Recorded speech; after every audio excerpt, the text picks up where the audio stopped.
The rattlesnake struck so fast that Whitmore barely saw the blur of brown scales before the fangs sank deep into her calf, venom pumping hot and deadly beneath her skin.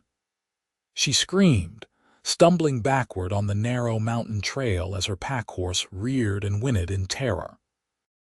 The September sun beat down mercilessly on the rocky path that wound through the New Mexico territory, and for a moment everything went silent except for the thundering of her own heartbeat in her ears. Then the pain came, white-hot and searing, spreading up her leg like liquid fire. Deanna collapsed against a boulder, her hands shaking as she tried to see the wound through her dusty riding skirt. 2 puncture marks wept blood just above her boot, already swelling purple. She had seen what snake venom could do to a person.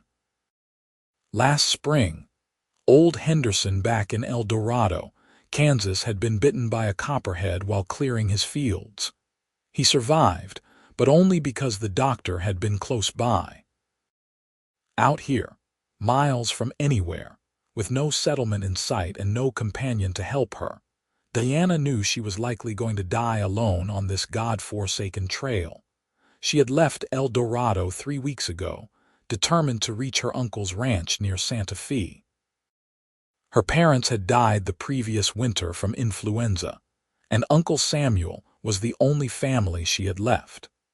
The journey of over 500 miles had seemed manageable when she planned it back home, sitting at her kitchen table with maps spread before her. Now, at 22 years old, Deanna realized how foolish she had been to travel alone. But what choice did she have? She could not afford a wagon train or a proper escort, and staying in Kansas meant selling her parents' small farm to pay the debts they had left behind. The venom worked quickly. Within minutes, her vision began to blur, and her leg felt like it was being torn apart from the inside. Deanna fumbled for her canteen with trembling fingers, managing to take a few sips of lukewarm water before her stomach rebelled, and she vomited onto the dusty ground. Sweat poured down her face despite the chill that was spreading through her body. She knew she needed to move to do something, but her limbs felt impossibly heavy. Through the haze of pain and growing delirium, she heard hoofbeats. At first she thought she was hallucinating, but the sound grew louder, accompanied by the jingle of spurs and the creak of saddle leather. Deanna tried to call out, but her voice came out as barely a whisper. She slumped against the boulder, her eyes sliding shut as darkness crept in at the edges of her vision. The hoofbeats stopped. Boot heels struck rock. Then strong hands were lifting her face, and a deep voice was saying words she could not quite make out. Deanna forced her eyes open and found herself staring into the weathered face of a man she had never seen before. He was perhaps 26 or 27, with dark hair that curled beneath his hat and eyes the color of worn leather. Dust covered his blue shirt and brown vest, and 3 days of stubble darkened his jaw. "Snake?" he asked urgently, his hands already moving to examine her. Deanna managed a nod, then gasped as he pushed up her skirt to expose the wound on her calf. His face went grim when he saw the distinctive double puncture marks and the spreading discoloration. "Rattler," he confirmed, more to himself than to her. "When?" "Few minutes," Deanna whispered, each word an effort. "Maybe 5. The cowboy did not hesitate. He pulled a knife from his belt, the blade catching the sunlight. Deanna's heart lurched in fear, but he was already using the knife to cut away the fabric of her stocking around the wound. His movements were quick and sure, practiced. He bent close to examine the bite, then looked up at her with those serious brown eyes. "I need to get the venom out," he said. "This is going to hurt like hell, and it is not proper, but you will die if I do not do this.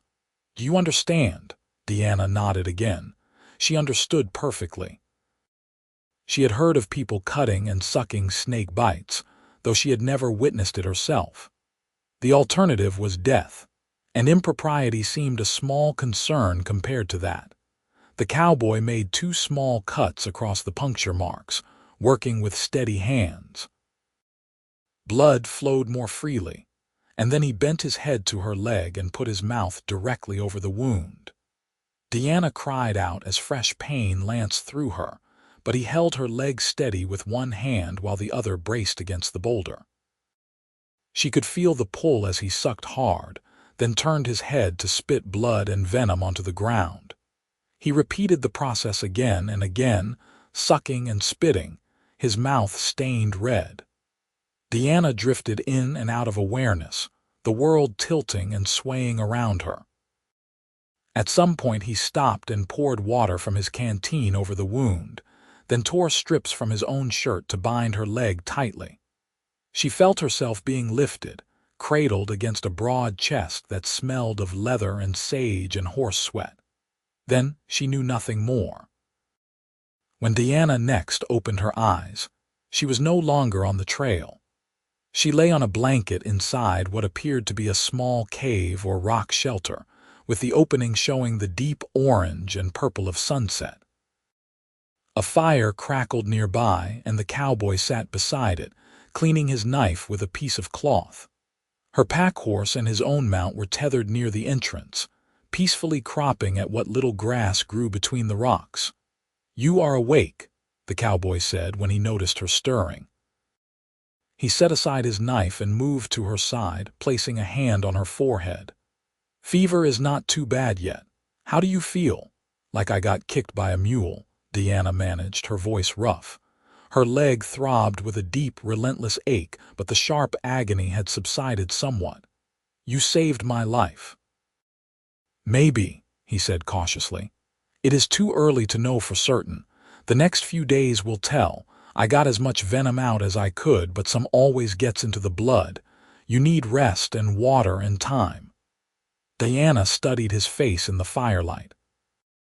He had a strong jaw and a straight nose that looked like it had been broken at least once. His eyes were kind despite the hardness that came from living rough. There were lines around them that spoke of squinting into sun and wind for many years. "I am Diana Whitmore," she said. "From El Dorado, Kansas." "Grant Wallace," he replied. "From just about everywhere. I have been working cattle drives and ranch jobs up and down the territory for the past 8 years. He reached for a tin cup and poured water into it from a canteen. "Drink this. Slow sips." Deanna obeyed, grateful for the cool water on her parched throat. Grant helped her sit up enough to drink without choking, his arm supporting her shoulders. When she had taken all she could manage, he eased her back down onto the blanket. "What are you doing out here alone?" Grant asked, settling back against the cave wall. It was not an accusation, just curiosity mixed with concern. Diana explained about her parents' deaths, her uncle's ranch, the decision to make the journey alone. As she spoke, she watched his expression shift from surprise to something that might have been disapproval, though he kept his thoughts to himself until she finished. "That was a brave thing to do," Grant said finally. "Foolish, maybe, but brave. This territory is hard country even for men traveling in groups. A woman alone is asking for trouble from more than just snakes." "I did not have much choice," Deanna said, a spark of defiance flaring despite her weakness. "I could not afford to hire protection, and I could not stay in Kansas with no money and no family." Grant nodded slowly. "I understand. Sometimes we do what we must, not what is wise." He picked up a stick and poked at the fire, sending sparks spiraling upward. "Your uncle's ranch, near Santa Fe, you said?" "Yes, the Bar W. Samuel Whitmore." Recognition crossed Grant's face. "I know the place. Worked there 2 summers ago helping break horses. Sam is a good man. He will be glad to see you, assuming you make it." "Assuming," Deanna echoed softly. The reality of her situation was sinking in. She was hurt, possibly dying, and completely dependent on this stranger who had appeared out of nowhere. "Why did you help me? You could have ridden past." Grant looked at her with an expression she could not quite read. "I could have," he admitted. "But I was not raised that way. My mother always said that character is defined by what you do when nobody is watching. Besides, I have sisters. I would hope someone would help them if they were in trouble." The mention of his family softened something in Diana's chest. "Where are your sisters now?" "Missouri," Grant said. "Married, both of them, with families of their own. My parents have a small farm there. I send money when I can." He stood and moved to check on the horses, his movements economical and purposeful. "You should try to sleep.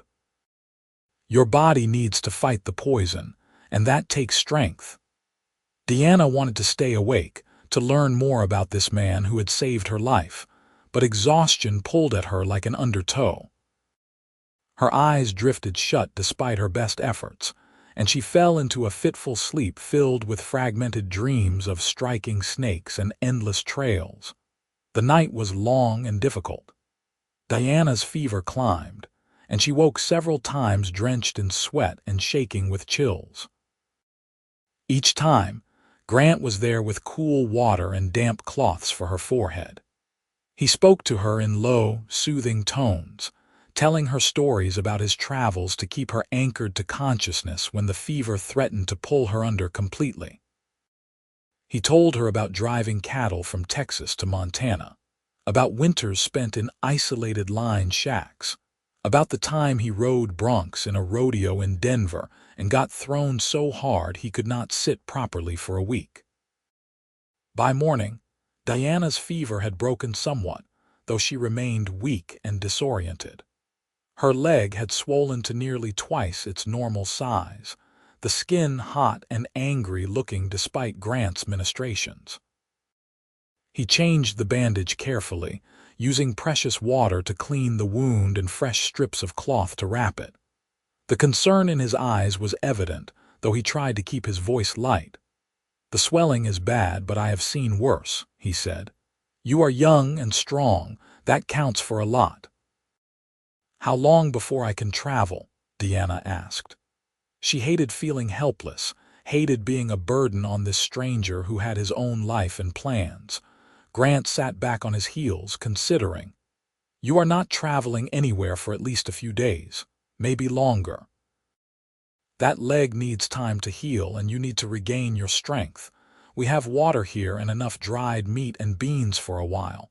I can hunt if needed. There is no rush." "But your work," Diana protested weakly. "You must have somewhere to be." "I was heading to Santa Fe looking for winter work," Grant admitted. "But there is no job worth leaving you to die alone. We will stay here until you are well enough to ride, and then I will take you the rest of the way to your uncle's ranch." Tears pricked Diana's eyes. She was not usually given to crying, but pain and fear and gratitude all tangled together in her chest. "I cannot pay you. I have almost no money left." "I did not ask for payment," Grant said firmly. "Now rest. You need to save your energy for healing, not for arguing with me." Over the following days, a strange intimacy developed between them, born of necessity and proximity. Grant cared for Diana with a matter-of-fact tenderness that spoke of experience with illness and injury. He helped her drink when her hands shook too badly to hold the cup. He kept the fire burning through cold desert nights and rationed their supplies carefully. When she needed privacy for personal matters, he would step outside and give her time, never making her feel embarrassed about her vulnerability. Diana, for her part, found herself watching Grant when he thought she was sleeping. She noticed the careful way he moved, never wasting motion. She saw how he talked to the horses, his voice soft and kind.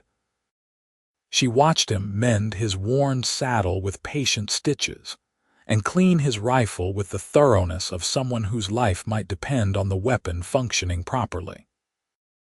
There was a loneliness about him that matched something in her own heart, a sense of being adrift in the world without a true home.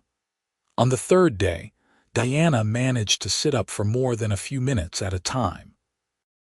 Her leg still ached fiercely, but the worst of the swelling had subsided, and the discoloration was fading from purple to a sickly yellow-green.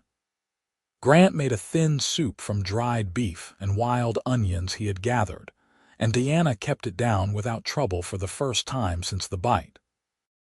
"You are getting better," Grant said with evident relief. "I was worried there for a while. Snakebite is unpredictable. I have seen strong men die from them, and I have seen them survive bites that should have killed them. You never know which way it will go. Have you done this before?" Deanna asked. "Sucked venom from a snake bite," Grant nodded. "Twice. Once for a friend on a cattle drive and once for a horse that got struck on the nose. The horse made it. My friend did not, but he was bitten on the neck and the venom reached his heart too fast. There was nothing anyone could do."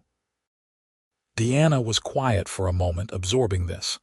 "I am sorry about your friend." "It was 5 years ago," Grant said. "But thank you. His name was Charlie Dawson, and he was a good man, the kind who would give you his last dollar if you needed it." He stared into the fire, lost in memory. "This country takes good people too often." "It does," Deanna agreed, thinking of her parents. They had been good people too, hardworking and kind, and the influenza had taken them anyway, indifferent to virtue or vice. As the sun set that evening, Grant stepped outside the cave to check the area around their shelter. He had been doing this several times a day, always watchful for danger. Deanna heard his boot heels on stone, and then silence. After a few minutes, curiosity got the better of her. Using the cave wall for support, she managed to stand on her good leg and hobble to the entrance. Grant stood on a flat outcropping of rock, looking out over the vast expanse of desert and mountains that stretched to the horizon. The setting sun painted everything in shades of gold and crimson, and the sky seemed impossibly large. He had removed his hat, and the wind stirred his dark hair. There was something about the way he stood there, solitary and still, that made Diana's heart ache. "It is beautiful," she said softly, not wanting to startle him. Grant turned, concern flashing across his face when he saw her standing. "You should not be up yet." "I am tired of lying down," Deanna said. She took a careful step forward, and he was immediately at her side, offering his arm for support. Together they stood at the edge of the outcropping, watching the light fade from the sky. "I never get tired of sunsets out here," Grant said. "Everyone is different. Some nights the whole sky catches fire. Other times it is soft and gentle like now." He glanced at her. "Do you have this kind of sky in Kansas?" "Not like this," Deanna admitted. "In Kansas the land is flat and the sky is huge, but it is different. Gentler somehow. This is wilder." "Wild suits it," Grant agreed. "This whole territory is wild. That is what I love about it. Out here, a man can make his own way. Nobody cares about your family name or how much money you have. All that matters is whether you can do the work and keep your word." Deanna heard the deep satisfaction in his voice. "You would not want to go back to Missouri." Grant was quiet for a long moment. "Missouri is home," he said finally. "My family is there and I love them, but I do not fit there anymore. I tried after the war ended. I was just 18 when Lee surrendered, too young to have fought but old enough to remember the divisions and the bitterness. My father wanted me to take over the farm, but I could not settle. I felt like I was suffocating. So I headed west, and I have been moving ever since." Deanna understood that feeling more than she could say. She had loved her parents and her home in El Dorado, but some part of her had always wanted more than a small Kansas town could offer. The journey to Santa Fe was born of necessity, but it was also, secretly, an adventure she had craved. "Do you think you will ever stop moving?" she asked. Grant looked at her, and in the fading light his eyes were dark and serious. "I think maybe I have just been waiting for a reason to stop," he said. The words hung in the air between them, weighted with meaning. Deanna's breath caught in her throat. She was acutely aware of how close they were standing, of the warmth of his arm beneath her hand, of the way he was looking at her like she was something precious and unexpected. "We should go back inside," Grant said, his voice slightly rough. "Night air is not good for healing." He helped her back to her blanket, his touch gentle and careful. But after he settled her down and returned to his own place by the fire, Diana noticed that he kept glancing at her when he thought she was not looking. Something had shifted between them during that sunset, something neither of them was quite ready to name. The days that followed took on a rhythm. Grant would rise at dawn to tend the horses and scout the surrounding area. He brought back firewood and wild plants he recognized as edible, supplementing their dwindling supplies. Deanna grew stronger each day, able to stand for longer periods and even take a few careful steps inside the cave. Her leg was healing, though it remained stiff and sore. Grant changed the bandage twice daily with the focused attention of a doctor, always checking for signs of infection. They talked during the long hours, sharing stories of their lives. Deanna told him about growing up in El Dorado, about her mother's flower garden and her father's carpentry work. She described the little schoolhouse where she had learned to read and write, and the church socials where the entire town would gather. Grant listened with genuine interest, asking questions that showed he was truly paying attention. In turn, Grant told her about his childhood on the Missouri farm, about learning to ride almost before he could walk. He spoke of his two sisters, Catherine and Mary, with obvious affection.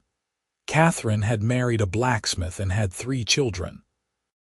Mary had wed a minister and was expecting her second baby. Grant described the cattle drives he had worked, the wild towns he had seen, the vast distances he had covered. His stories painted a picture of a life lived fully, if not always comfortably. "You ever get lonely?" Deanna asked one evening as they shared a simple meal of beans and hardtack softened in water. Grant looked up from his tin plate, considering the question seriously. "Yes," he admitted. "The freedom is worth it most of the time, but there are nights when I am camped alone under the stars, and I wonder what it would be like to have someone to share it with, to have a place that is truly mine and someone waiting for me there." He set down his plate. "What about you? There must have been young men courting you back in El Dorado." Deanna felt her cheeks warm. "A few," she said, "but none that made me want to stay. They were nice enough, but I could see my whole life laid out like a map if I married any of them. The same small house, the same small dreams. I wanted more than that, even if I could not have named what more meant." "And now?" Grant asked. "What do you want now?" Deanna met his eyes across the fire. "I do not know yet," she said honestly, "but I think I will know it when I find it."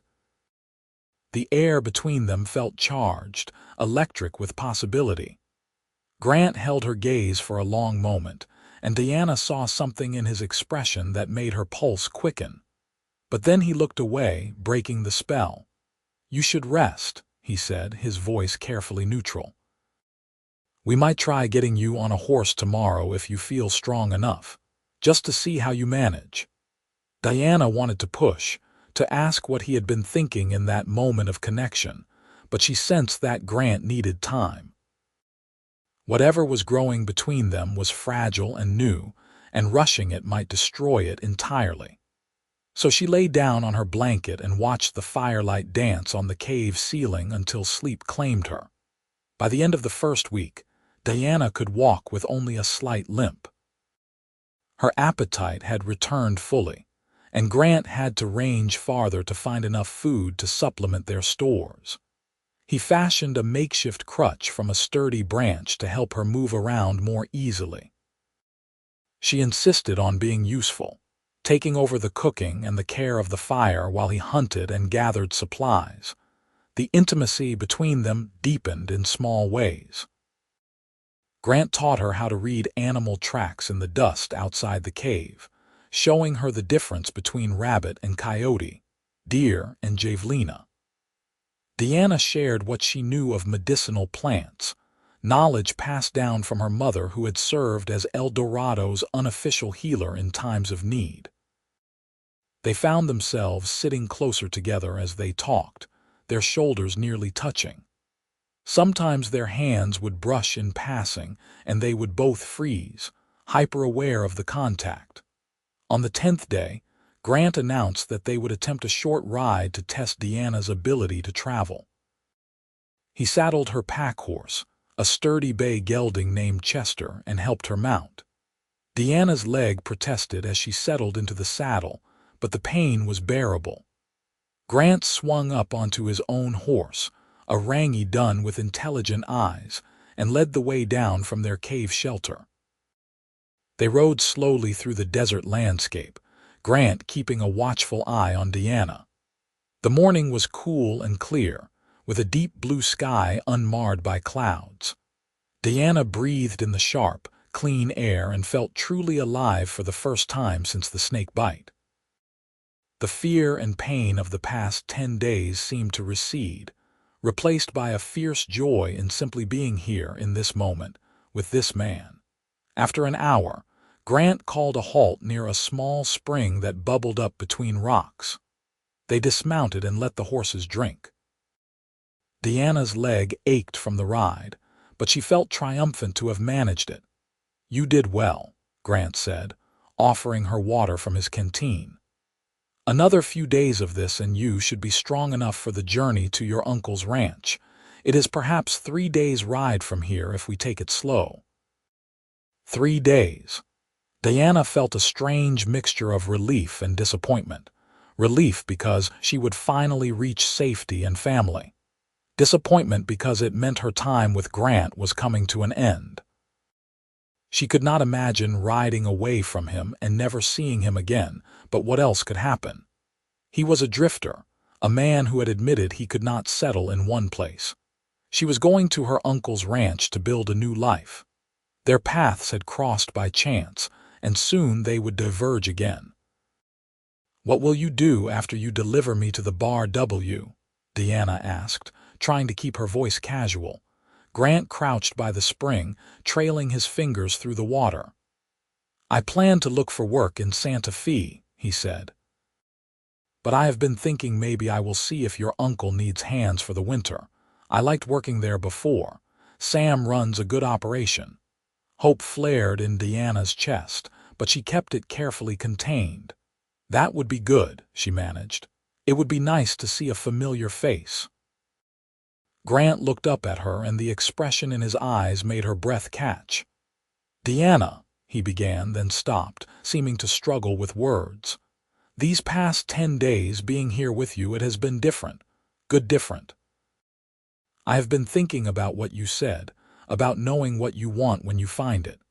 Diana's heart was pounding so hard she was sure he must be able to hear it.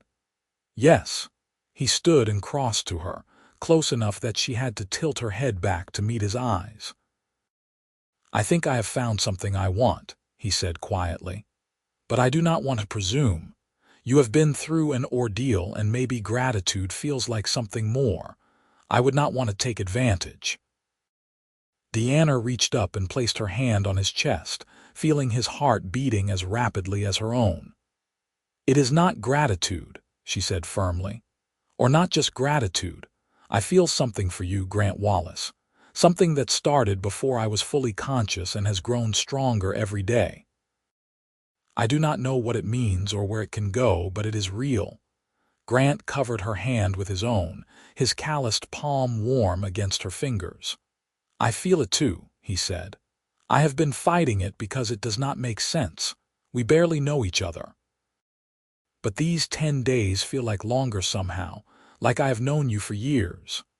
"I know," Deanna whispered. "I feel the same." They stood there for a long moment, the desert wind stirring around them, the horses cropping grass nearby. Then Grant cupped her face in his hands with infinite gentleness and bent to kiss her. His lips were warm and slightly chapped, and the kiss was soft, questioning. Deanna answered by leaning into him, her arms coming up to circle his neck. The kiss deepened, becoming something more certain, more passionate. When they finally broke apart, both were breathing hard. "I do not have much to offer," Grant said, his forehead resting against hers. "No land, no house, just a good horse and a willingness to work. But if you would have me, Deanna, I would like to stop drifting. I would like to find a place to settle with you." Tears sprang to Deanna's eyes, but they were happy tears. "I would have you," she said. "I do not need much either.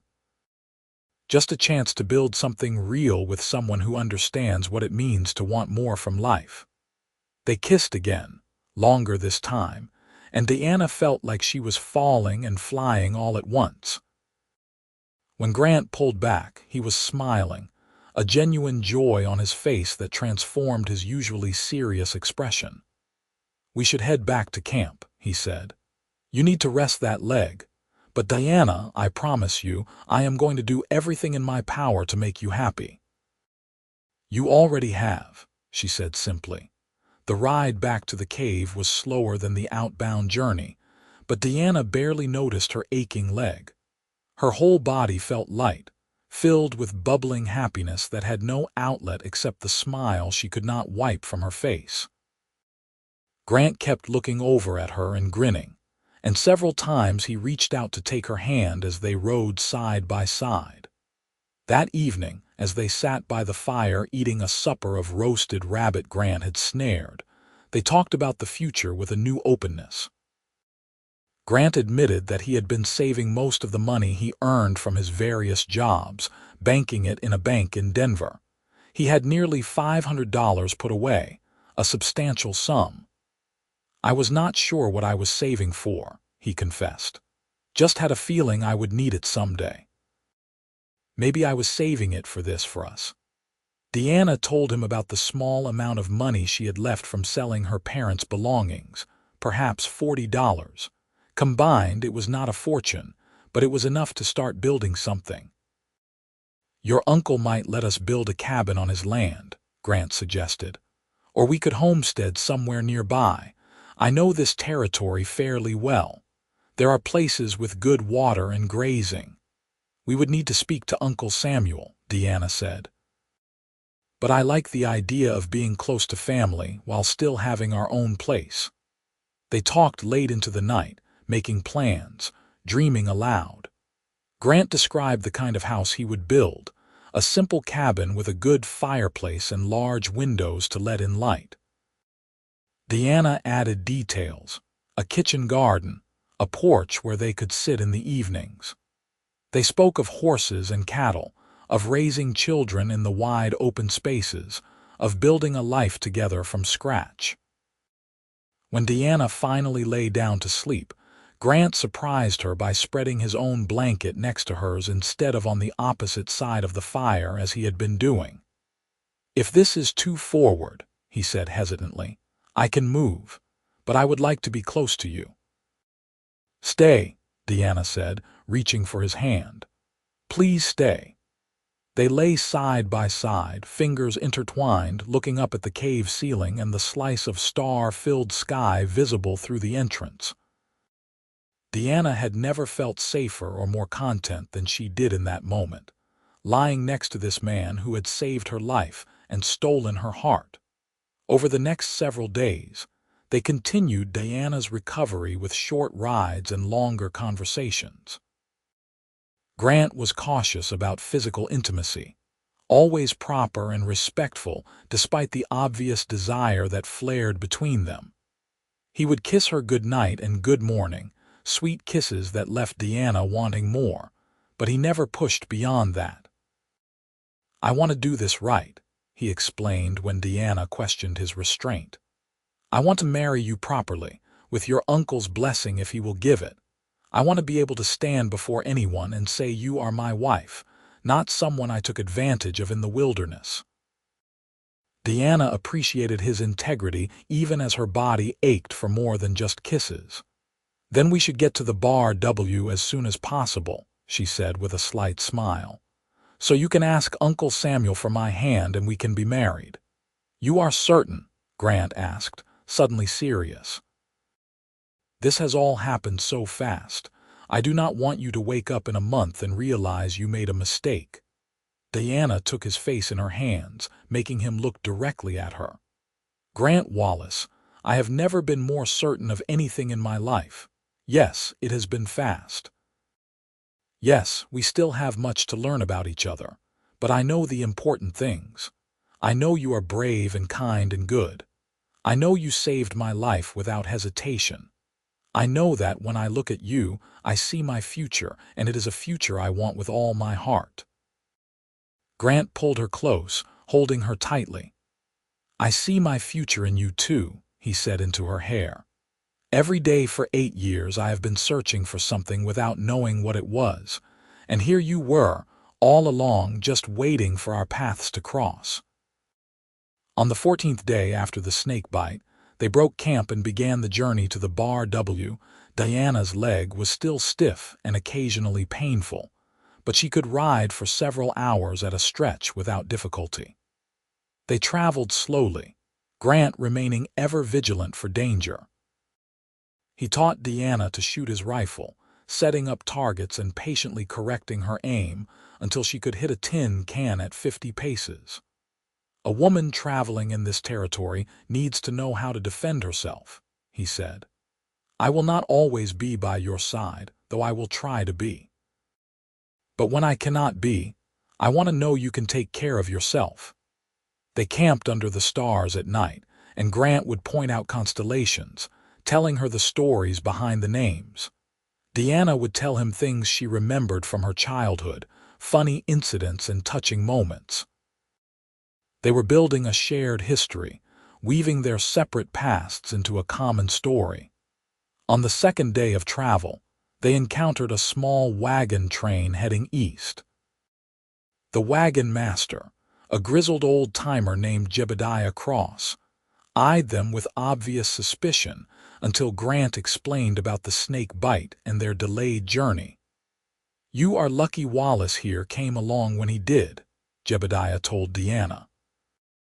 "Rattlesnake bite like that, this far from help, usually means a grave marker and a sad story. The good Lord was watching over you. He sent me an angel," Diana said, looking at Grant. "Just one who happens to wear spurs and smell like saddle leather."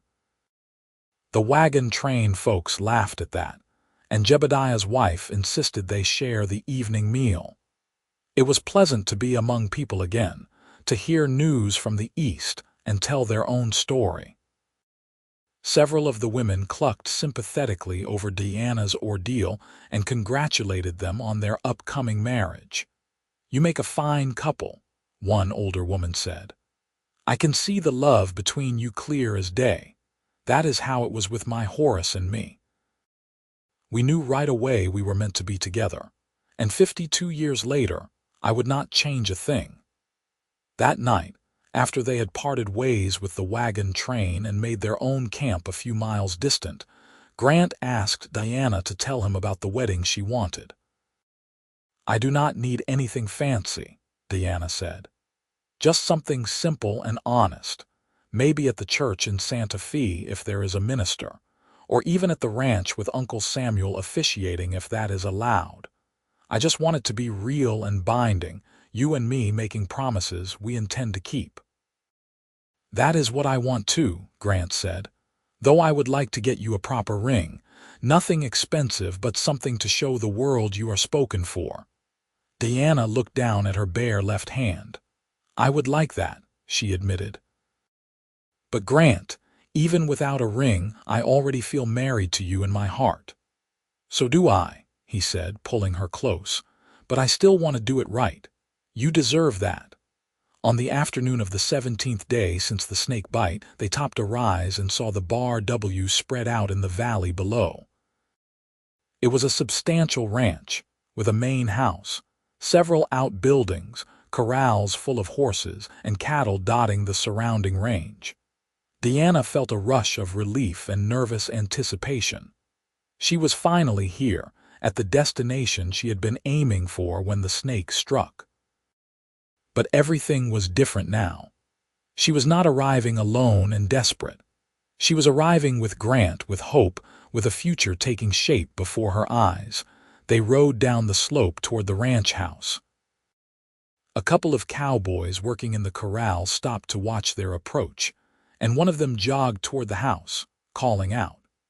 By the time Grant and Deanna reached the hitching post, the front door had opened, and a tall man with graying hair and a weathered face stepped onto the porch. "Uncle Samuel," Deanna called, dismounting carefully. Her leg protested the movement, but she ignored it, focusing on the man who was her only living relative. Samuel Whitmore stood frozen for a moment, then his face broke into a wide smile. "Deanna, Deanna, is that truly you?"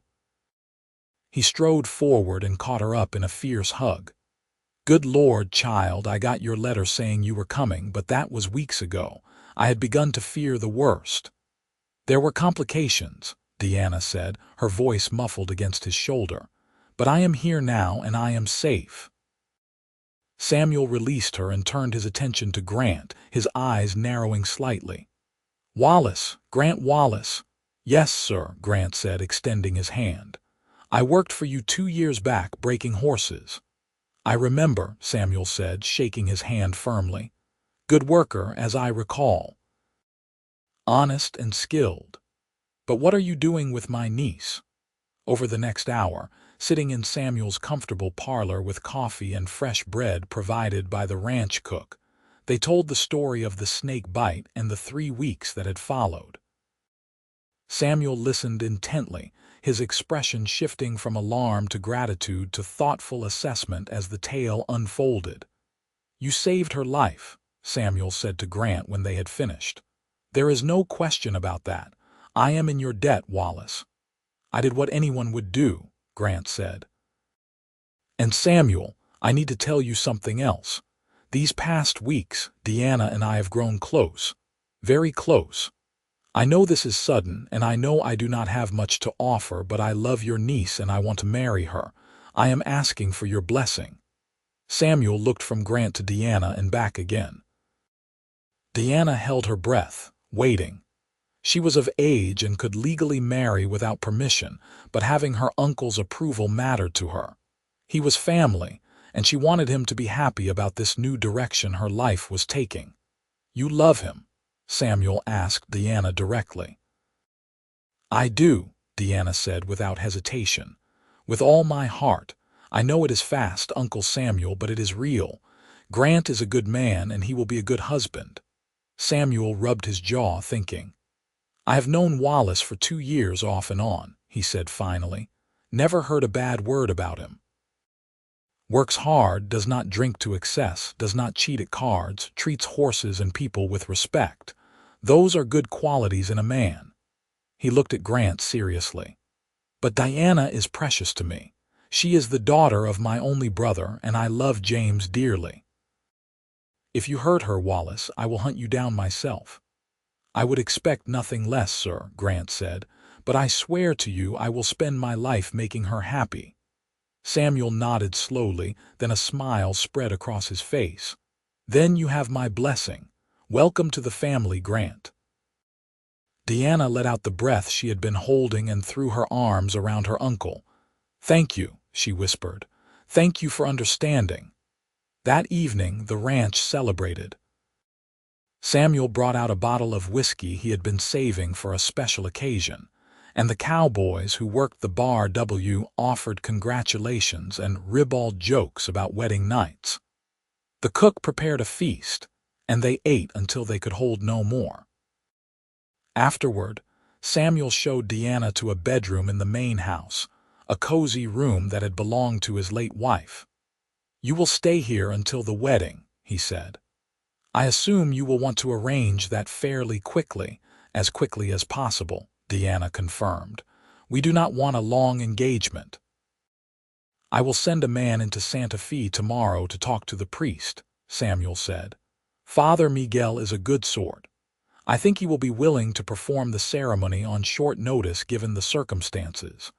How does 1 week from today sound?" "Perfect," Deanna said, hugging him again. Grant was given a bunk in the ranch hand's quarters, and though Deanna missed his presence beside her that night, she understood the propriety of separate sleeping arrangements now that they were among civilized society. The week would pass quickly, and then they would have a lifetime of nights together. The next days were a flurry of activity. Samuel sent 2 men to Santa Fe, one to speak with Father Miguel and one to purchase supplies including fabric for a wedding dress. Deanna protested that she did not need anything fancy, but Samuel insisted. "You are the daughter I never had," he said. "Let me do this for you." The fabric that arrived was a beautiful cream-colored cotton, and the cook's sister, who lived on a neighboring ranch, turned out to be a skilled seamstress. She came to the Bar W and spent 3 days creating a simple but elegant dress that fit Deanna perfectly. Grant used some of his saved money to purchase wedding rings from a jeweler in Santa Fe. They were simple gold bands, nothing fancy, but when he showed them to Deanna privately, she thought they were the most beautiful things she had ever seen. "I will wear mine forever," she promised. "And think of you every time I look at it." "I will never take mine off," Grant said. "It will remind me every day how lucky I am." The night before the wedding, Samuel hosted a small party at the ranch. Some of the neighboring ranchers and their families came, along with all the hands from the Bar W. It was a warm, friendly gathering, and Deanna felt embraced by this community that was becoming her new home. Grant stood beside her all evening, his hand resting on the small of her back, a possessive but gentle touch that made her feel cherished. People came to offer congratulations and share advice, some serious and some humorous. An old rancher named Tom Brennan pulled Grant aside at one point and spoke to him earnestly for several minutes. When Grant returned to Deanna's side, he was smiling. "What did he say?" Deanna asked. "That marriage is hard work but worth every moment," Grant said. "That I should always listen to you, even when I think I know better, because you will usually be right, and that I should never go to bed angry, because life is too short and uncertain to waste time on pride." "That is good advice," Deanna said. "I intend to follow it," Grant promised. Later, when the party was winding down and guests were departing, Deanna and Grant stole a few minutes alone on the porch. The stars were brilliant overhead, and the air was cool and sweet with the scent of sage. "Tomorrow you will be my wife," Grant said wonderingly. "Sometimes I still cannot believe this is real." "It is real," Deanna assured him. "As real as the stars and the earth beneath our feet. Tomorrow we start our life together." Grant kissed her then, a long, deep kiss that promised everything to come. When they broke apart, both were breathless. "I should let you get to bed," Grant said reluctantly. "Tomorrow is a big day." "The biggest," Deanna agreed. "But Grant, before you go, I want you to know something. Regardless of what happens tomorrow or any day after, I will never regret these past 3 weeks. You saved my life, yes, but more than that, you showed me what it means to truly love someone. You gave me hope and joy when I thought I had lost everything.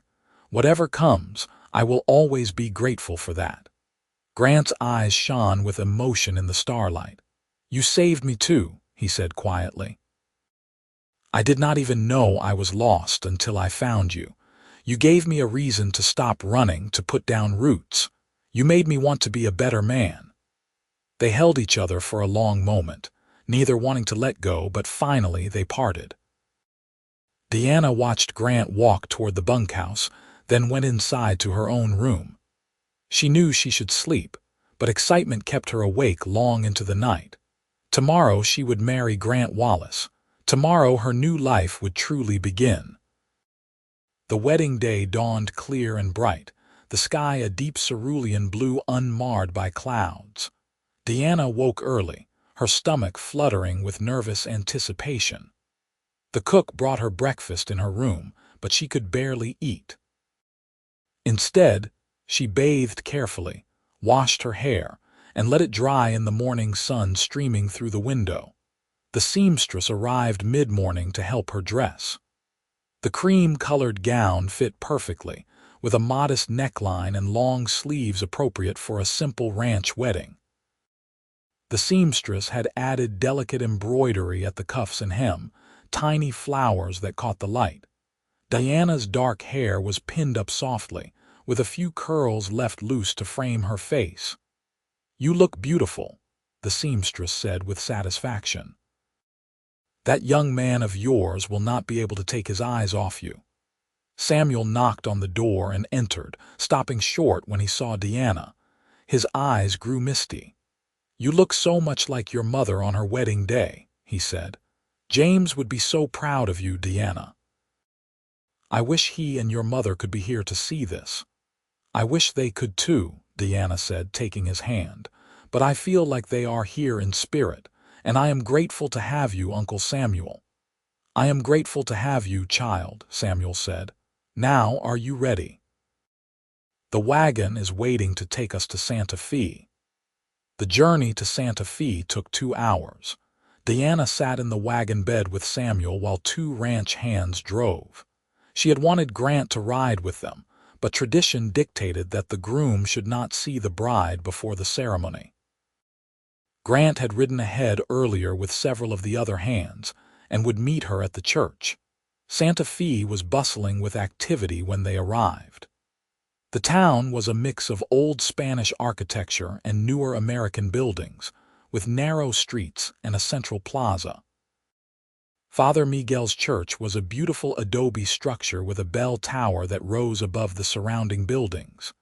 The priest himself was waiting on the steps, a kindly man with silver hair and a warm smile. "Miss Whitmore," he said, taking her hand, "I have heard your story. What a journey you have had, but it has brought you to a joyful ending." "Yes, a joyful beginning," Diana corrected. "This is just the start." Father Miguel nodded approvingly. "I like that perspective. Come, your young man is waiting inside and he is very nervous." The interior of the church was cool and dim, with candles flickering at the altar. Grant stood at the front, dressed in new clothes that Samuel had insisted on purchasing. He wore dark trousers, a white shirt, and a brown vest, his hair neatly combed and his jaw freshly shaved. When he saw Diana enter on Samuel's arm, his whole face lit up with an expression of such pure joy that Diana felt tears spring to her eyes. The ceremony was simple and beautiful. Father Miguel spoke about love and commitment, about the sacred bond of marriage, about 2 people becoming one while remaining themselves. Diana and Grant exchanged vows, their voices steady and sure despite the overwhelming emotion of the moment. When Grant slipped the ring onto Diana's finger, his hand was shaking slightly. "With this ring I thee wed," he said, and the words sounded like a promise and a prayer. Diana placed the matching ring on Grant's hand. "With this ring I thee wed," she echoed. "From this day forward, for better or worse, in sickness and health, until death do us part. I now pronounce you man and wife," Father Miguel said with a broad smile. "Grant, you may kiss your bride." Grant cupped Diana's face in his hands and kissed her tenderly, and the small congregation of ranch hands and church members cheered. When they broke apart, both were crying and laughing at once. "Hello, wife," Grant said softly. "Hello, husband," Diana replied. They signed the marriage register, making it official in the eyes of the law and the church.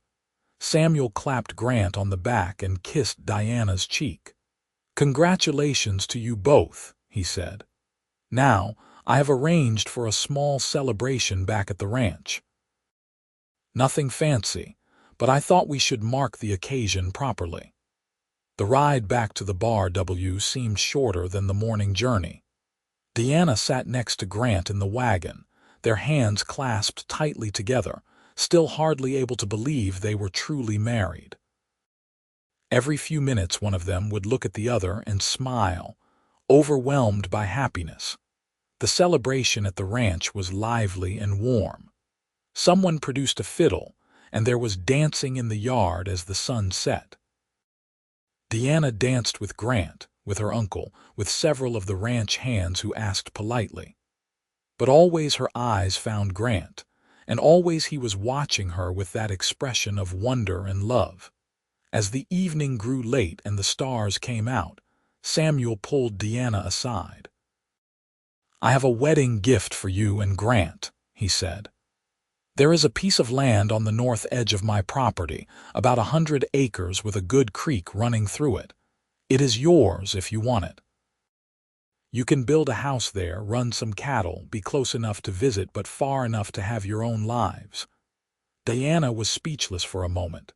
"Uncle Samuel, that is too generous." "Nonsense," Samuel said firmly. "Family helps family. Your father would have done the same for me if our positions were reversed. Besides, I am not getting any younger. It gives me comfort to know there will be family on this land after I am gone." Diana hugged him tightly. "Thank you," she whispered. "Thank you for everything." She found Grant and told him about Samuel's gift. Grant looked stunned, then profoundly grateful. He sought out Samuel and shook his hand firmly. "I will never be able to repay this kindness," Grant said, "but I will work hard and make you proud. That much I can promise." "That is all I ask," Samuel said. "Take care of my girl, build a good life, and maybe give me some grand nieces and nephews to spoil in a few years." As the party finally wound down and guests departed, Samuel showed Deanna and Grant to a small cabin on the ranch that had been prepared for them. It was simple but clean, with a bed covered in a beautiful quilt that the cook had made as her wedding gift. "This is yours for tonight," Samuel said with a knowing smile. "Tomorrow we will ride out and see your land, start making plans for building. But tonight is for celebrating your marriage." He winked and left, closing the door behind him. Diana and Grant stood in the middle of the cabin, suddenly shy despite all they had been through together. The intimacy of the past weeks had been born of necessity and danger. This was different. This was their wedding night, sanctified and proper, the beginning of their life as husband and wife. Grant moved first, crossing to Deanna and taking her hands. "I love you," he said simply. "I have said it before, but it feels different now, more real if that makes sense." "It makes perfect sense," Deanna said. "I love you too, Grant, more than I thought it was possible to love someone." He kissed her then, and the kiss was different too. It held all the restrained passion of the past weeks, all the promises they had made, all the future stretching before them. Deanna melted into him, her arms coming up around his neck, and Grant lifted her easily, carrying her to the bed. They made love for the first time as husband and wife, learning each other's bodies with gentle exploration and growing passion. Grant was tender and patient, always making sure Deanna was comfortable despite her still healing leg. When they finally joined together, it felt like a completion, two halves becoming whole. Afterward, they lay tangled together under the quilt, skin to skin, heartbeat to heartbeat. Deanna traced idle patterns on Grant's chest, marveling at the solid reality of him. "You think we will always be this happy?" she asked. "I think we will have hard times," Grant said honestly. "Life out here is not easy. But I think we will face those hard times together, and that will make all the difference. As long as I have you beside me, Deanna, I can face anything." "I feel the same," Deanna said. "Together we can build something wonderful." They talked late into the night, making plans and dreaming aloud. They would break ground on their house in the spring, Grant said. For now, they could live in this cabin or one of the other outbuildings on the Bar W while Grant worked for Samuel through the winter. They would save every penny they could, buy good breeding stock, start their own herd. In a few years, they would have a working ranch of their own. Diana added her own dreams to the mix. She wanted a garden, a real one with vegetables and flowers. She wanted chickens for eggs and maybe a milk cow. And eventually, when the time was right, she wanted children. Sons and daughters to raise in this beautiful, harsh land. Children who would grow up knowing they were loved and cherished. "How many children do you want?" Grant asked, his hand splayed across her flat stomach. "As many as we are blessed with," Deanna said. 2, 3, 5, however many come. "What about you?" "I always thought 4 would be good," Grant admitted.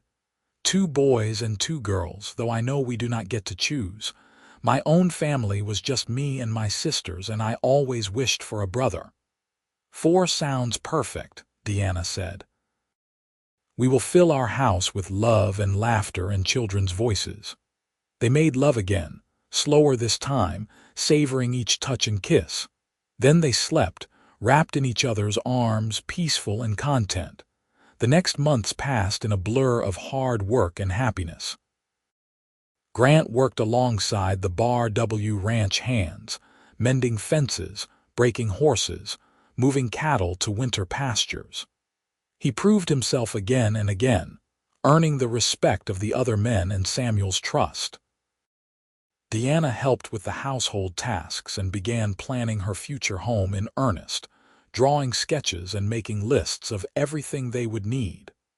On Sundays, Grant and Deanna would ride out to their land, walking the 100 acres and deciding where exactly they would build.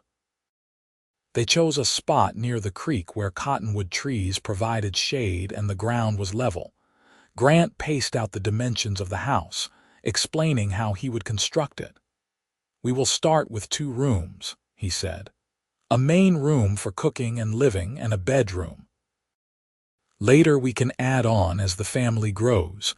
Maybe a second bedroom, a proper dining room, a porch that wraps around the whole house." Deanna could see it all in her mind's eye. "It will be beautiful," she said. "Our home." As winter set in, bringing cold winds and occasional snow, Deanna discovered she was pregnant. She had missed her monthly course twice and was feeling nauseated in the mornings. When she confided her suspicions to the cook, the older woman confirmed them with a knowing smile. "You are with child, sure as anything," the cook said. "I can always tell. How far along do you think?"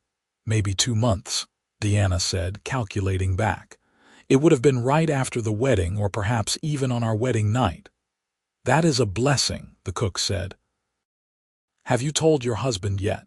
Deanna shook her head. "I wanted to be sure first, but I will tell him tonight." She prepared Grant's favorite meal that evening and waited until they had finished eating before sharing her news. They were in their cabin, the fire crackling warmly, shutting out the cold December night. "Grant, I have something to tell you," Deanna said, taking his hand. "We are going to have a baby." Grant stared at her for a long moment, his expression unreadable. Then a slow smile spread across his face, growing into a grin. "A baby, truly, truly," Deanna confirmed. "The cook says I am about 2 months along. The baby should come in July." Grant let out a whoop of joy and swept Deanna into his arms, spinning her around before setting her down gently. "We are going to be parents," he said, his voice filled with wonder. "Deanna, you have made me the happiest man alive." "I am happy too," Deanna said. "A little scared maybe, but mostly happy." "We will figure it out together," Grant promised, "just like we have figured out everything else." The news of Diana's pregnancy spurred Grant to work even harder. He was determined to have their house at least partially built before the baby arrived. When the weather allowed, he spent every spare moment on their land, felling trees and hauling logs, digging a foundation, laying stones. Samuel gave him time off from regular ranch work to focus on the house, and several of the other hands volunteered their help on Sundays. Slowly but surely, the structure took shape. By early spring, the frame was up and the roof was on. Grant worked on the interior through April and May, installing a stone fireplace, building rough furniture, hanging a door. Deanna prepared for the baby's arrival, sewing tiny clothes and blankets from fabric Samuel ordered from Santa Fe. She transformed a wooden crate into a cradle, lining it with soft padding. The cook and the other ranch women offered advice and supplies, creating a community of support that made Diana feel less nervous about the impending birth. In early June, they moved into their house even though it was not completely finished. It had a roof, walls, a working fireplace, and a bed. That was enough to start. Deanna loved waking up in their own home on their own land with her husband beside her and her baby growing in her belly. The baby was active now, kicking and rolling. Grant would place his hand on Diana's swollen stomach and laugh with delight when he felt the movement. "Strong," he would say. "This one is going to be strong." "Just like his father," Deanna would reply, though they had no way of knowing if the baby was a boy or a girl. On a hot July afternoon, Diana's labor pains began. Grant rode hard to the Bar W to fetch the cook, who had experience with births, and sent word to Samuel. By the time they returned, Deanna's contractions were coming fast and hard. The cook took charge, directing Grant to boil water and tear clean cloth into strips while she helped Diana through the stages of labor. Grant hovered anxiously, wanting to help but mostly just trying to stay out of the way. When Deanna cried out in pain, he looked anguished. When she reached for his hand, he gripped it tightly, offering what comfort he could. The labor lasted through the night and into the next morning. Just as the sun was rising, casting golden light through the window, Deanna gave one final push and the baby emerged in a rush of blood and fluid. The cook caught the infant expertly, and after a moment that seemed to stretch forever, a thin wail filled the room. "It is a boy," the cook announced, holding up the squirming baby. "A healthy boy." Grant let out a choked sound that was half laugh, half sob. Deanna was crying too, reaching for her son. The cook quickly cleaned the baby and placed him in Deanna's arms. He was red and wrinkled and perfect, with a shock of dark hair and tiny fists that waved in the air. "Hello, little one," Deanna whispered. "Welcome to the world." Grant knelt beside the bed, staring at his son with an expression of complete awe. "He is beautiful," Grant said. "Deanna, we made a person, an actual person." "We did," Deanna agreed, exhausted but elated. "What should we name him?" They had discussed names but never settled on anything definite. Now, looking at their son, Grant said, "What about James, after your father?" Diana's eyes filled with tears. "James Grant Wallace," she said. "That is perfect." Little James was a good baby, nursing well and sleeping in reasonable stretches.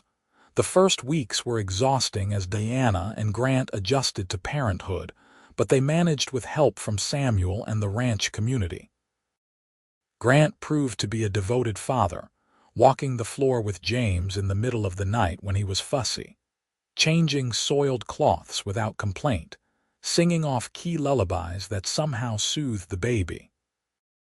As James grew from newborn to infant, thriving on his mother's milk and his parents' love, Grant finished the interior of the house. He added shelves and a proper kitchen area, built a table and chairs, constructed a larger bed frame. Deanna planted her garden, and by late summer they had fresh vegetables to supplement the beef and staples they purchased in Santa Fe. Life settled into a rhythm. Grant worked their land and helped Samuel with the Bar W when needed. Deanna cared for James and maintained the house and garden. They were building something real and lasting, exactly what they had dreamed about during those first conversations in the cave. When James was 6 months old, Diana discovered she was pregnant again. This time she was less surprised, though no less delighted. Grant was thrilled at the prospect of another child. "Our family is growing," he said, holding Deanna close while James played with wooden blocks Grant had carved for him. I never imagined I could be this happy." "Neither did I," Deanna admitted. "When that snake bit me, I thought my life was over. I had no idea it was really just beginning." The second baby, a girl they named Catherine Mary after Grant's sisters, arrived the following summer. She had Diana's dark hair and Grant's brown eyes, and from the moment of her birth, she was clearly going to have a strong personality. Where James had been a placid baby, Catherine was demanding and vocal, letting everyone know exactly when she was hungry or uncomfortable. "She is going to keep us on our toes," Grant said with a laugh as Catherine wailed her displeasure at bath time. "She takes after you," Deanna teased. "Stubborn and determined." "I was thinking she takes after you," Grant countered. "Beautiful and fierce." With two small children, the house felt crowded, so Grant began work on an addition. He built a second bedroom, giving James his own space as he grew from baby to toddler. The family was thriving, their cattle herd growing, their land productive. Samuel was a constant presence in their lives, the beloved uncle and grandfather figure.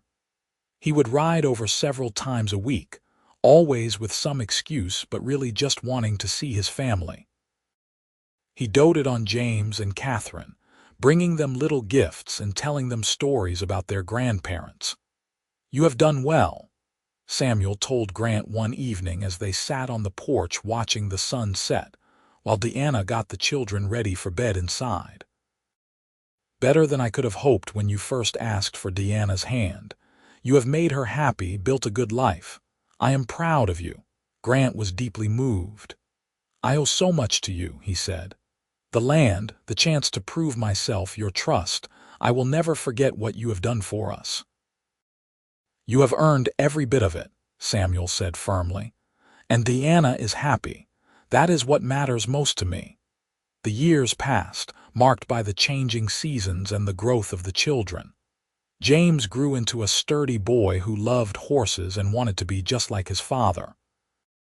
Catherine was bright and curious, always asking questions and getting into mischief. When James was 5 and Catherine 3, Deanna gave birth to twin boys, Samuel and George, named for Diana's uncle and Grant's father. The house expanded again to accommodate the growing family. Grant added a third bedroom and enlarged the main living area. The ranch was prospering, their herd now numbering over 100 head. They hired 2 young cowboys to help with the work, and Grant found he enjoyed teaching them the skills he had learned over his years of wandering. "I never thought I would settle in one place," Grant told Deanna one night as they lay in bed, exhausted after a long day. The twins were finally sleeping, and James and Catherine were quiet in their room. "But this feels right. Like I was always meant to be here with you, with our children on this land." "You were meant to be here," Deanna said. "We both were. Everything that happened, all the hard parts and the painful parts, they brought us to this moment. I would not change a thing." Grant pulled her close, kissing her forehead. "Neither would I. Well, maybe I would have preferred you not get bitten by a snake, but everything else, yes." Deanna laughed softly. "The snake bite brought us together. I have forgiven it for nearly killing me." When the twins were 2 years old, Deanna found herself pregnant for the 5th time. She was 32 now, Grant 36, and they both felt this might be their last child. The pregnancy was harder than the previous ones, with more sickness and fatigue. Grant hired additional help so Deanna could rest more, and the older children pitched in with small chores. The baby, another girl, arrived in late autumn. They named her Rose because she was as delicate and beautiful as a flower. She was tiny compared to the robust twins, and for the first few weeks, Deanna worried constantly about her. But Rose proved tougher than she looked, growing steadily and developing a sweet, gentle temperament. With 5 children, the house was chaos and joy in equal measure. Mornings were loud with children's voices, meals were boisterous affairs, and evenings were filled with stories and laughter before bed. Grant and Deanna were exhausted much of the time, but deeply content. Samuel, now in his 70s, began to slow down. He turned over more of the Bar W operations to his foreman and spent increasing amounts of time with Grant and Deanna's family. He loved being surrounded by the children, and they adored their great Uncle Sam, climbing on him and begging for stories about the old days. One spring evening, when Rose was 3 and the twins were 5, Samuel gathered the whole family on the porch. He had an announcement to make, he said. "I have been thinking about the future," Samuel began. "I am not getting any younger, and I want to make sure everything is settled while I still have my wits about me. The Bar W is going to Grant and Deanna when I pass. It should stay in the family." Grant started to protest, but Samuel held up a hand. "No arguments. You have earned it 10 times over. You run this place as much as I do anymore, and you do it well. The hands respect you, the operation is profitable, and most importantly, you care about the land and the animals. That is all I ever wanted." "Uncle Samuel, we cannot accept," Deanna said, though her voice was uncertain. "It is too much." "It is exactly right," Samuel said firmly. "You are my family, all of you. These children are my legacy. Let me do this, Deanna. Let me know that the ranch will continue after I am gone." Grant and Deanna exchanged a long look, communicating silently. Finally, Grant nodded. "We accept," he said quietly. "And we promise to honor your legacy, Samuel. We will take care of the Bar W like it was our own, because it will be." Samuel smiled, satisfied. "Good. That is settled then. Now, who wants to hear a story about the time I outrode a gang of rustlers single-handed?" The children clamored for the story, a favorite they had heard a dozen times but never tired of. As Samuel spun his tale, Grant reached for Deanna's hand. She squeezed it gently, and they shared a smile of understanding and gratitude. Samuel lived for 3 more years, long enough to see James become a capable young horseman at age 9. Catherine develop into a bright, confident girl of 7. The twins grow into rambunctious 6-year-olds, and Rose bloom into a sweet 4-year-old who loved helping her mother in the garden. He passed peacefully in his sleep one autumn night, and the whole community mourned the loss of a good man. The funeral was held at the church in Santa Fe, with Father Miguel presiding. Grant and Deanna stood with their children, all dressed in somber black, as Samuel was laid to rest next to his wife in the small cemetery behind the church. Deanna cried quietly, mourning the uncle who had given her so much. Grant's arm around her shoulders was steady and strong, a reminder that she was not alone in her grief. After the funeral, they returned to the ranch that was now fully theirs. It felt strange without Samuel's presence, but also right somehow. They were carrying on what he had built, adding their own chapter to the story of the land. Grant expanded the operation over the following years, building the Bar W into one of the most respected ranches in the territory. He was known for his fair dealing and quality stock, and cowboys came from far and wide hoping for a job with the Wallace outfit. Deanna managed the household with efficiency and warmth, creating a home that was always welcoming to neighbors and friends. The children grew up helping with ranch work, learning responsibility and the value of hard work. James, serious and steady like his father, showed a natural talent for working with horses and cattle. Catherine, spirited and intelligent, had a head for numbers and helped keep the ranch accounts once she was old enough. The twins, Samuel and George, were inseparable and always ready for adventure, whether it was exploring the far reaches of the property or trying to rope calves. Rose, gentle and kind, had a gift for healing injured animals and a way with younger children. As the years passed and the children grew toward adulthood, Diana and Grant found themselves with more time to simply enjoy each other's company. They would sit on the porch in the evenings after the children were in bed, talking about the day's events and remembering their early years together. "You ever think about that day on the trail?" Grant asked one evening. They were in their mid-40s now, with silver beginning to show in their hair. "The day I found you after the snake bite. I think about it often," Diana admitted. "It was the worst day and the best day of my life. The worst because I was certain I was going to die. The best because it brought you to me." "I think about it too," Grant said. "I wonder sometimes what would have happened if I had taken a different trail that day. If I had stopped to make camp an hour earlier or ridden an hour later, we would never have met." "But you did not take a different trail," Diana said. "You were exactly where you needed to be, exactly when you needed to be there. I believe we were meant to find each other, Grant. Everything that came before, all the wandering and searching you did, it was all leading you to that moment, to that trail, to me." Grant pulled her close, and they sat in comfortable silence, watching the stars come out one by one.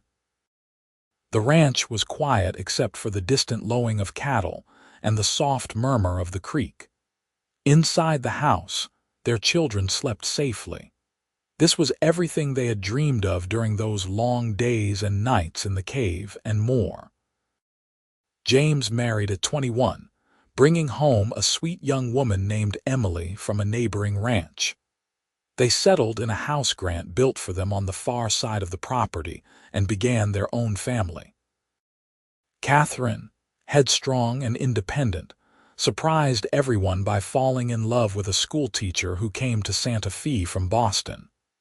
She married at 20 and moved into town, though she visited the ranch frequently and kept the books for the Bar W. The twins both became accomplished cowboys, working the ranch alongside their father. Samuel married at 23, while George preferred to remain single, claiming he was married to the land. Rose, the baby of the family, showed no interest in marriage at all, content to live at home and help her parents as they aged. Grant and Diana became grandparents, then grandparents many times over, as James and Emily had 5 children of their own and Catherine had 3.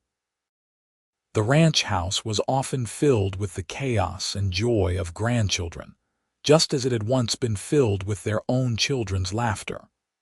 On their 30th wedding anniversary, Grant took Diana back to the place where he had found her after the snake bite. They rode slowly, both feeling the weight of their years but still capable and strong. The trail looked much the same as it had 3 decades earlier, rocky and remote and beautiful in its harsh way. Grant helped Diana dismount near the boulder where she had collapsed all those years ago. They stood together, looking out over the vast landscape, remembering. 30 years, Diana said wonderingly. "It feels like both forever and no time at all." "Best 30 years of my life," Grant said. "Every single day with you has been a gift, Diana. Even the hard days, even the days when things went wrong, I have never regretted marrying you, not for a single moment." "I have never regretted it either," Diana said. "You saved my life that day, Grant, but more than that, you gave me a life worth living. You gave me love and family and a home.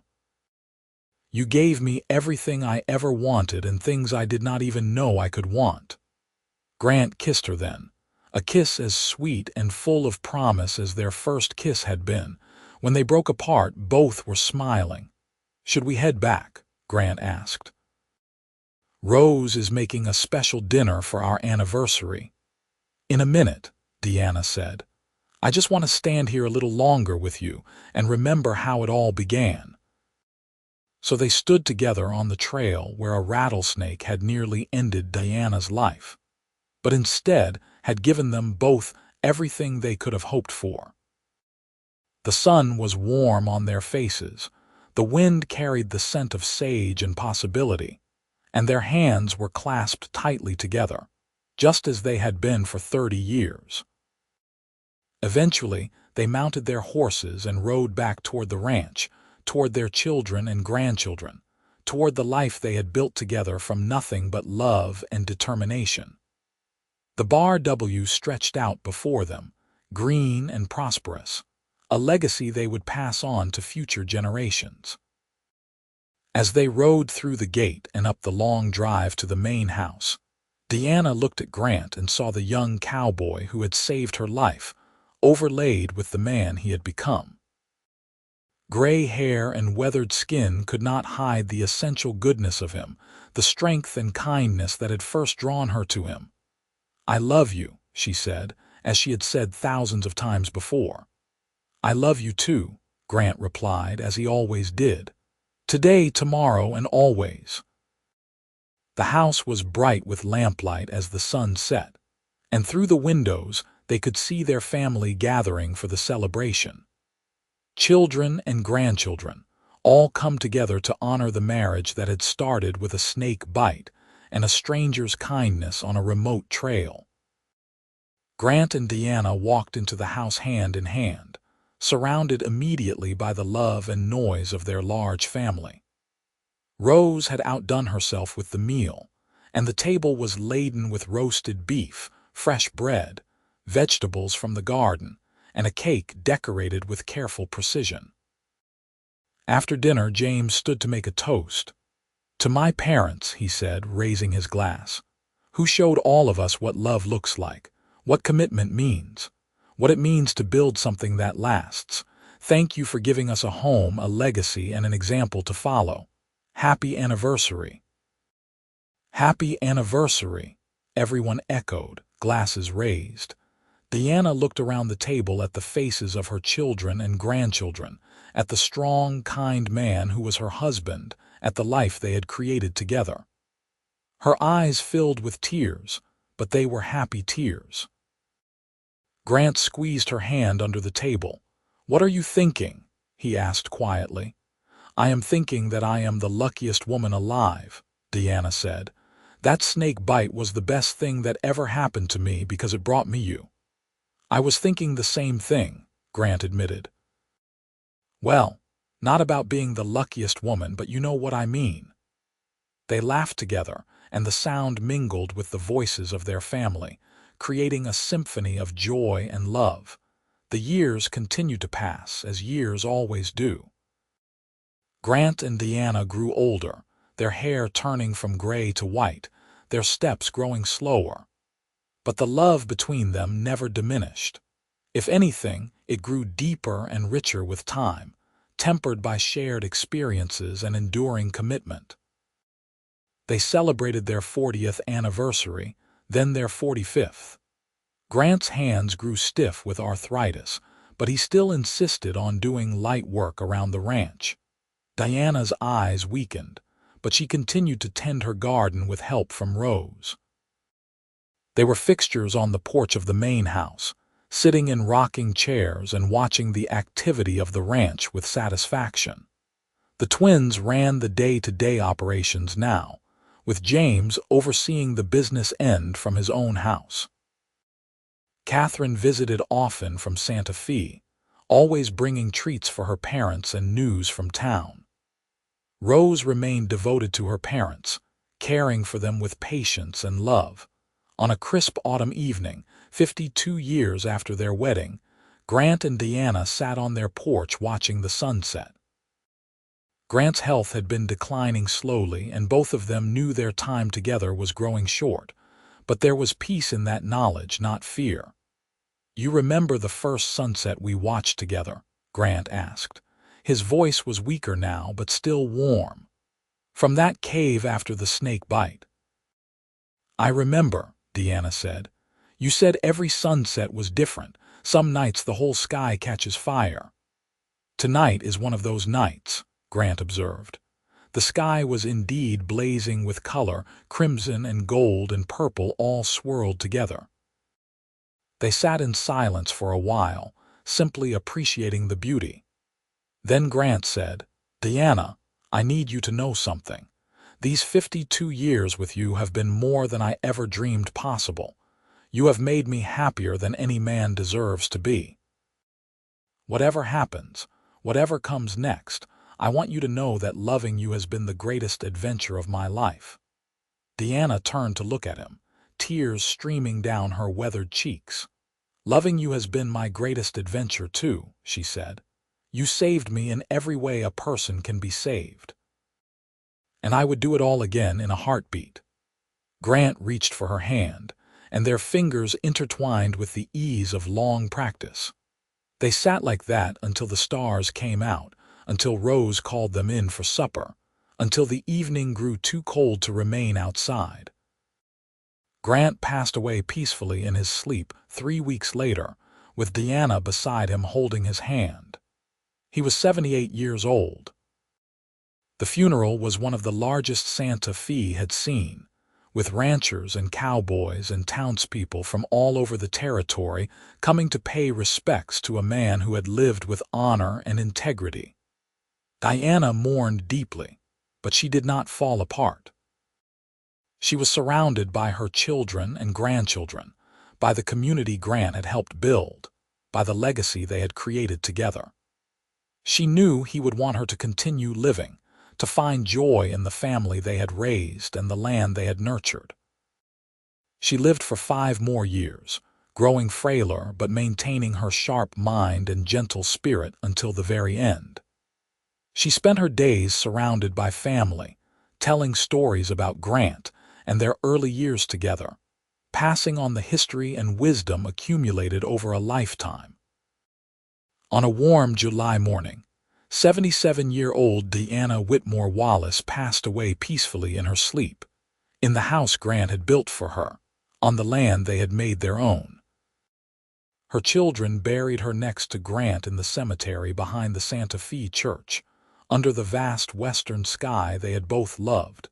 The inscription on their shared headstone read, "Grant Wallace, 1850–1928, and Deanna Wallace, 1851–1928, united by chance, bound by love, together forever." The Bar W continued for generations, passed down through the family. James's children ran it, then his children's children. The story of how it all began with a rattlesnake bite and a cowboy who stopped to help became family legend, told and retold to each new generation. The land Grant and Deanna had built their first home on remained special to the family. The original cabin was preserved and maintained, a reminder of humble beginnings and enduring love. Their children and grandchildren and great-grandchildren would visit it, walking the same ground Grant and Deanna had walked, remembering the people who had started it all. Because in the end, that is what mattered most. Not the size of the ranch or the number of cattle or the money in the bank. What mattered was the love story that began with an act of desperate courage on a remote trail. What mattered was 2 people who found each other against all odds and built a life together that lasted 52 years and echoed through the generations. Grant and Deanna's love story became more than just their own. It became a foundation, a legacy, a reminder that sometimes the worst moments of our lives can lead to the very best, that kindness and courage can change everything. That true love, when found and nurtured and protected, can create something that outlasts even death itself. And on quiet evenings, when the wind blows just right across the New Mexico territory, you can almost hear their voices on the porch of that first little cabin, talking and laughing together as they had for so many years, planning their future, remembering their past, savoring every precious moment of their present. The snake bite nearly killed her on the trail. A cowboy sucked the venom and stayed 3 weeks. And from that desperate beginning came a love that would never die, a family that would span generations, and a legacy that would endure as long as the vast western sky stretched overhead and the red earth remained beneath. Their story was complete, their circle closed, their promises kept. Grant and Deanna Wallace had lived fully, loved deeply, and left behind something beautiful and lasting. In the wild, hard country they called home, that was everything. That was more than enough. That was a perfect, happy ending.